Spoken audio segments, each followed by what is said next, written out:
جی تو اگر میں یہ کہوں آپ سے پوچھوں اور بڑا میرا سیدھا سوال ہوگا کہ کیا اس قسم کی کوئی رسول اللہ صلی اللہ علیہ وسلم کی حدیث ہے جس میں کہ مسلمانوں کو یہ پیغام دیا گیا ہے کہ آپ ہندوؤں کے خلاف جو ہیں غزوہ ہند کریں؟ جی ہاں، میں تھوڑا سا اس حدیث کے اوپر بات کرنے سے پہلے بیک گراؤنڈ ضرور بتانا چاہوں گا کہ جتنے بھی ابراہمک ریلیجن ہیں، وہ 3 ابراہمک ریلیجن ہیں جس میں عیسائیت ہے، یہودیت ہے اور پھر اسلام ہے.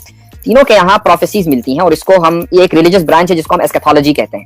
ایسکیتھولوجی کا مطلب یہ ہوتا ہے کہ بھئی دنیا جب ختم ہوگی تو اس میں کیا کیا علامتیں پائی جائیں گی، کس طرح بڑی بڑی جنگیں ہوں گی اور آخرکار قیامت آ جائے گی، قیامت کے بعد کیا ہوگا. یہ پوری جو برانچ ہے اس کو ایسکیتھولوجی کہا جاتا ہے اور تینوں مذہبوں میں پروفیسیز موجود ہیں. اولڈ ٹیسٹمنٹ میں ہے، نیو ٹیسٹمنٹ میں ہے، قرآن میں بھی کچھ علامتیں ہیں اور اسی طریقے سے حدیث کے اندر بہت تفصیل کے ساتھ بہت سی باتیں ذکر کی گئی ہیں. لیکن پروفیسیز کا مطلب یہ نہیں ہوتا کہ مثلا آپ صلی اللہ علیہ وسلم نے کوئی بات کہی تو وہ ہمیشہ مسلمانوں ہی کے مفاد میں ہوگی.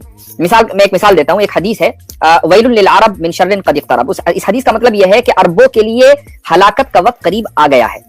اب عربوں سے مراد یہاں مسلمان ہی ہیں، تو مسلمانوں کی ہلاکت کی پیشن گوئی نبی کریم صلی اللہ علیہ وسلم نے اس حدیث کے اندر کی ہے. اب یہ کوئی کہنے لگے کہ بھئی یہ کیسی نبی کریم صلی اللہ علیہ وسلم اپنی ہی امت کے کچھ لوگوں کی ہلاکت کی پیشن گوئی کر رہے ہیں. وہ اس لیے کہ ایسکیتھولوجی کا مطلب یہ نہیں ہوتا کہ اپنے لوگوں کو کسی کام کے لیے تیار کیا جائے کہ بھئی تم حملہ کر دینا یا حملے کا دفاع کر لینا، بلکہ ایک چیز ہونے والی ہے اس کو بیان کرنا مقصد ہوتا ہے. یا اسی طریقے سے ایک اور حدیث آئی ہے، اس میں تو کعبے کے ڈیمولیشن کا ذکر ہے کہ آخر زمانے میں افریقہ کا ایک بادشاہ آئے گا، وہ کعبے کو ڈیمولش کر دے گا. تو اسی طریقے سے نبی کریم صلی اللہ علیہ وسلم کی ایک حدیث انڈیا کے تعلق سے ہے اور یہ حدیث صحیح ہے. اس کے جو نیریٹرز ہیں وہ 2 ہیں اور یہ بہت پوائنٹ کی بات ہے، اس لیے میں چاہوں گا کہ آپ بھی اور جو ناظرین ہیں وہ تھوڑا غور سے سنیں. دیکھیں نبی کریم صلی اللہ علیہ وسلم کے جو کمپینینز ہیں جن کو ہم صحابہ کہتے ہیں، ان میں ایک صحابی ہیں، ان کا نام ہے ابو ہریرہ رضی اللہ عنہ. ان صحابی کی، ان کمپینین کی سب سے زیادہ نریشنز ہیں نبی کریم صلی اللہ علیہ وسلم سے، 5000 سے زائد ہیں. تو ایک تو حدیث ان کی ہے اور ایک اور کمپینین ہے، ان کا نام ہے ثوبان. ایک نریشن ان کی ہے، ایک روایت اور حدیث ان کی ہے. تو سب سے پہلے میں ثوبان کی جو روایت ہے رضی اللہ عنہ کی، وہ میں آپ کو بیان کرنا چاہوں گا. تو ثوبان رضی اللہ عنہ یہ کہتے ہیں کہ نبی کریم صلی اللہ علیہ وسلم نے یہ فرمایا، اور یہ بالکل صحیح حدیث ہے، کہ میری امت کی 2 جماعتیں ایسی ہوں گی کہ جن کو اللہ تعالیٰ جہنم کی آگ سے آزاد کر دے گا. پہلی جماعت تو وہ ہوگی جو ہندوستان کے اوپر حملہ کرے گی، اور دوسری جماعت وہ ہوگی جو عیسیٰ ابن مریم علیہ السلام کے ساتھ ہوگی.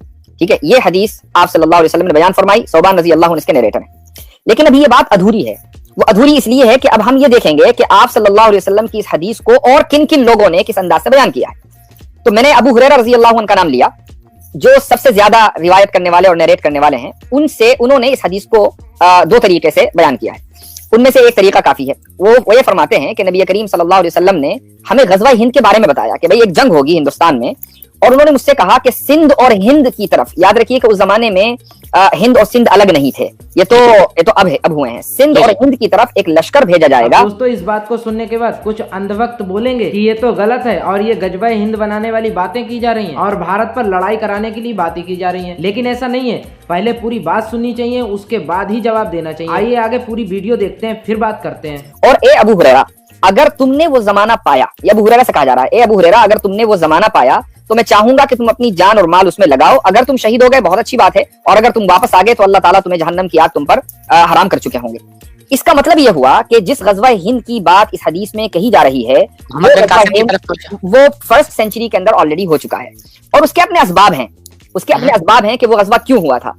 لیکن اس کا مطلب یہ نہیں ہے کہ قیامت تک یا ہمارے دور میں یا آگے چل کر آج سے 10 سال بعد، 20 سال بعد، 100 سال کے بعد کوئی بھی لڑائی ہوگی تو اس کو غزوہ ہند کہہ دیا جائے.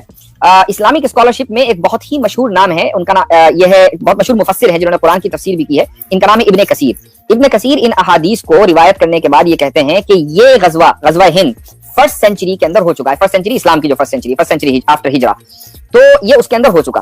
تو اب پاکستان کے کچھ لوگ اگر اس کو اپنے اوپر فٹ کرنے لگیں، یا ہندوستان کے کچھ لوگ اس سے خائف ہونے لگیں، ڈرنے لگیں کہ بھئی اس کا مطلب تو یہ ہوا کہ ہندوستان کے مسلمان خوب پلاننگ کر رہے ہیں، مدرسوں کے اندر خوب ٹریننگ دی جا رہی ہے، یہ بالکل غلط ہے. غزوہ ہند کیا ہے صاحب یہ بتائیں. غزوہ ہند ایک جنگ جو ہندوستان میں ہوگی. ٹھیک ہے، تھوڑا سا اس کو ڈیپلی سمجھائیں، کس قسم کی جنگ ہوگی؟ مثال کے طور پر جو جس غزوہ ہند کی اس حدیث کے اندر بات ہو رہی ہے، اور میں نے ایک نام لیا ابن کثیر کا، انہوں نے جس جنگ کی طرف اشارہ کیا ہے وہ دراصل محمد بن قاسم کا حملہ ہے جو راجہ داہر کے دور میں ہوا ہے. اور اس کے پیچھے بھی ایک پورا بیک گراؤنڈ ہے. وہ بیک گراؤنڈ میں آپ کو مختصر بیان کرنا چاہوں گا، اور یہ بیک گراؤنڈ میں نے چچنامے سے لیا ہے. چچنامہ جو ہے وہ سندھ کی تاریخ کا سب سے معتبر، سب سے اوتھینٹک ذریعہ ہے. اس میں انہوں نے لکھا ہے کہ داہر کے دور میں عراق میں گورنر تھے، اور جو اسلامک کیلیفٹ کے اندر عراق آتا تھا، تو وہاں پر ایک گورنر تھے، ان کا نام تھا حجاج بن یوسف. حجاج بن یوسف کے سیکریٹری تھے، ان کا نام تھا سعید. ان کا مرڈر اور اساسینیشن ہو گیا.